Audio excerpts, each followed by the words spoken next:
history of Microsoft. The year was 1975. Everyone was singing along with Glenn Campbell to Rhinestone Cowboy. A movie starring a fish by a little-known director named Steven Spielberg terrifies and entertains audiences everywhere, and Sony introduced the home video cassette recorder. But that was just the beginning for what was about to happen in the world of communications and technology. On January 1st, 1975, the MIT's Altair 8800 appeared on the cover of Popular Electronics, inspiring two young men, Paul Allen and Bill Gates, to develop basic language software for it.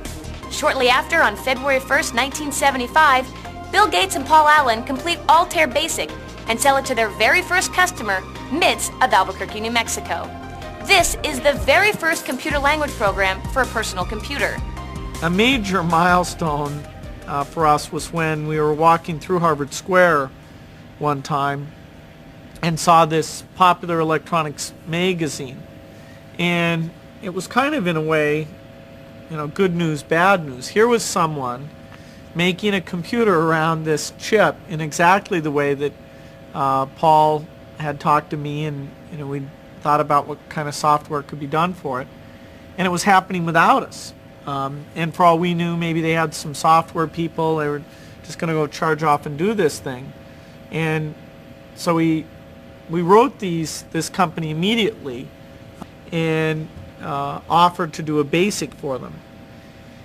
And they thought that was interesting. They called back and said, well, you're serious? We have a lot of strange people calling us, because this article received immense interest. I mean, the idea of a kit computer, even though there was really nothing you could do with it. I mean, there's no teletype hookup in the early days. There's no software for it. All you could do is use these switches, actually use them here, and key things into this front panel, and maybe do a little program that does things in the lights. Or actually, a guy named Steve Dompier discovered that because this bus is unterminated, if you're very clever about the program you run, you can get high frequency emission that can cause a radio to make interesting noises. Now eventually we did get controllers for teletypes and cassette tapes and floppy disks, that kind of thing. But in the early days, it's pretty useless. People just bought it thinking that it would be neat to build a computer.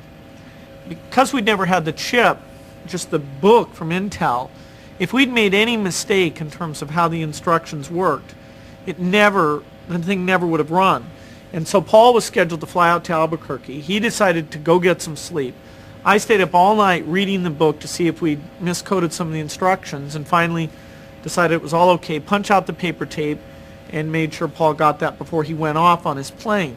He wrote the bootstrap loader, that is the thing you have to key in to make this computer smart enough to know to go get data off the teletype to read it into memory. He wrote that on the plane on the way out.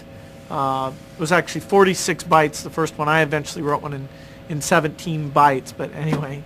And he took the basic to MIT's. They had a machine they had run with 6K of memory, which for them was a big, big thing.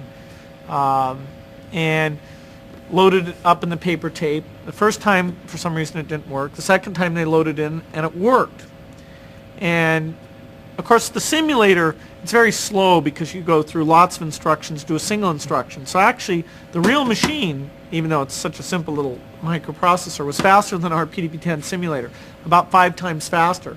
And so to Paul, when it finally came up and it said, okay, actually that first version said ready. Most basics, when they're ready, they say ready.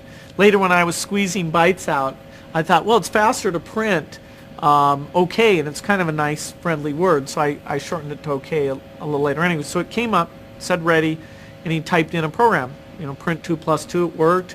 He had it print out squares and sums and things like that. And he and Ed Roberts, the head of this company, sat there, and they were amazed by, that this thing worked. I mean, Paul was amazed that our part had worked, and Ed was amazed that his hardware worked, and that here it was doing something even useful.